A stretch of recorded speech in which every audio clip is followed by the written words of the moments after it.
আমি গকু। আমি পায়েল, সেটা বলো আগে। আচ্ছা ও পায়েল আর আমি গকু। হ্যাঁ, এবার ঠিক আছে। হ্যালো এভরিওয়ান, আমি পায়েল আর আমি গকু। হ্যাঁ, আমরা দুজনে আবারও তোমাদের সঙ্গে দেখা করব বলে, না না না, ভিডিও করবো বলে। আচ্ছা আচ্ছা ভিডিও করব বলে চলে এসেছি। অনেক আড্ডা, অনেক গল্প আর অনেক মজা হবে। হ্যাঁ একদমই। আর যারা যারা গোকুকে ভালোবাসো তারা অবশ্যই গোকুকে কিন্তু একটা কমেন্ট করে দিয়ে যাও। হ্যাঁ, একদমই।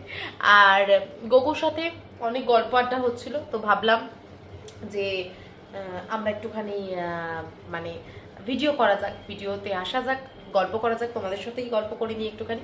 তো বিষয় হচ্ছে যে অনেক আড্ডা হচ্ছিল, অনেক গল্প হচ্ছিল, বিভিন্ন রকম। গোপু তো সারাক্ষণ ধরে ভুলভাল কথা বলতেই থাকে জানেন, তো সেই কারণে তো ও ভুলভাল কথা বলতেই থাকছে, আর আমিও সেই নিয়ে শুনে হাসতে থাকছি।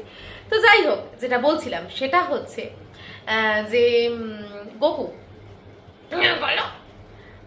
আমরা মানে আমি যদি তোমায় কয়েকটা প্রশ্ন করি, জানি তুমি ভুলভাল উত্তর দেবে, তাও আমি তোমাকে বলছি, আমি যদি কোনো প্রশ্ন করি তাহলে উত্তর দেবে? হ্যাঁ দেবো।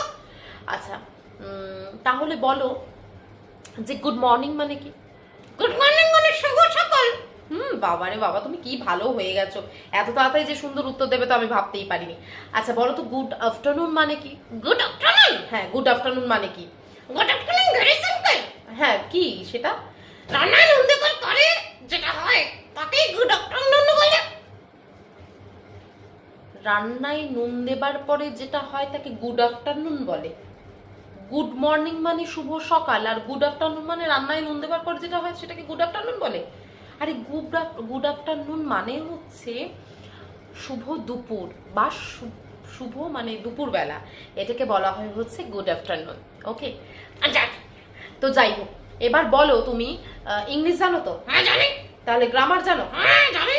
তাহলে বলো যে মেয়েটি নিচে দাঁড়িয়ে আছে, এটা ইংলিশে বললে কোন সেন্টেন্স হবে? কে বলো? মেয়েটি নিচে দাঁড়িয়ে আছে, এটা যদি ইংলিশে বলো তাহলে কোন সেন্টেন্স হবে? Very simple. আচ্ছা ভেরি সিম্পল, তো বলে দাও। মেয়েটি নিচে দাঁড়িয়ে আছে। হ্যাঁ, মেয়েটি নিচে দাঁড়িয়ে আছে। এটা কি হবে? হ্যাঁ, এটা কি হবে? কি হচ্ছে?